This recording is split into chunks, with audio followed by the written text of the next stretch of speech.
The street was calm, no shouting, no sirens, just silence. Until two police officers made a choice they would regret forever. A slap, a smirk, a man humiliated. But what they did not know, he was no ordinary man. He would return, not with fists, but with power. And that day, their careers began to crumble. It was a peaceful morning in the center of the city. People walked along sidewalks, coffee in hand, phones in pocket. Cars moved slowly. There was no sign of chaos. Life moved like any other day.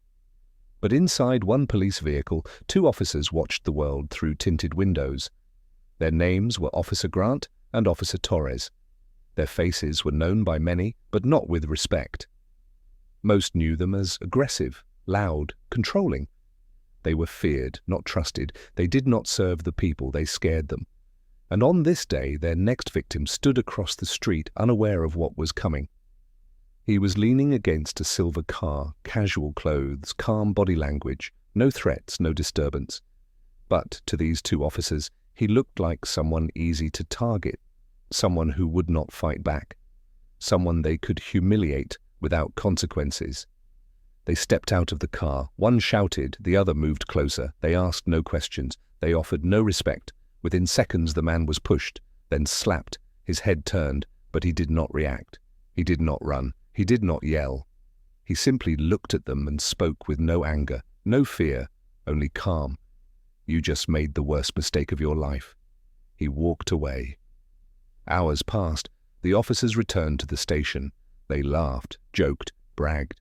They had no idea the man they assaulted was not just another face on the street. He was Captain Elijah Mercer, a decorated military officer, a leader in the National Law Enforcement Oversight Unit, and he had not forgotten.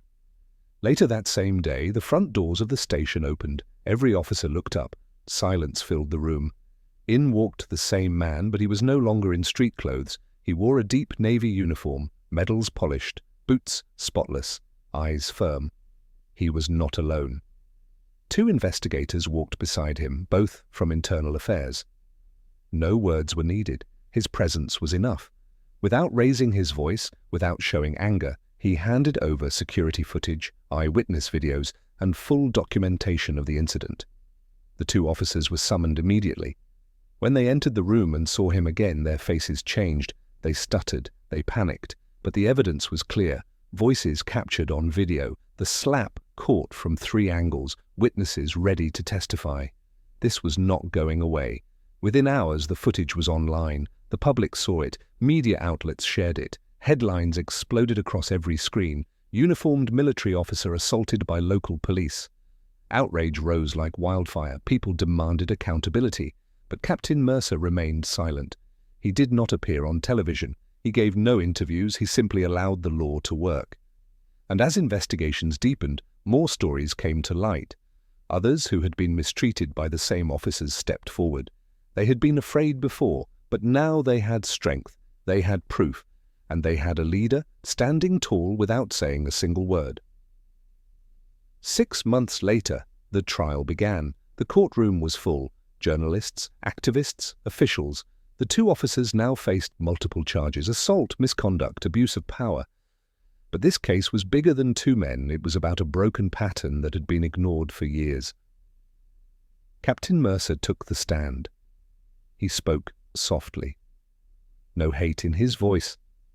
No anger in his eyes. He shared how it felt to be treated like dirt, not as a soldier, but as a citizen. He explained why he chose justice, not revenge. His words were not loud, but they echoed in every corner of the room. The verdict came quickly. Both officers were found guilty. They lost their positions, their badges, their public image shattered. They walked out of the courtroom in silence. The same silence they had ignored when they caused harm. Now it surrounded them. The case caused a storm across the country. Police departments started internal reviews. New rules were created. Training programs were updated. Officers were reminded respect is not optional. Power must serve, not dominate. Captain Mercer received an award from the mayor, not for fighting, not for shouting, but for showing strength through discipline. His story is now used in training rooms across the nation, not as a warning, but as a guide. Real strength does not wear noise. It wears patience. It does not attack. It protects. It does not seek control. It seeks truth. Captain Mercer never raised his voice. He did not strike back, but he stood taller than any wall those officers tried to hide behind.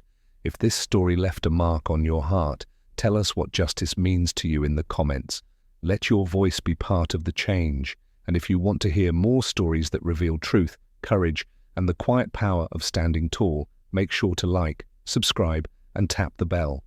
This was not just a story. This was a message. Stay alert, stay strong, and never stay silent.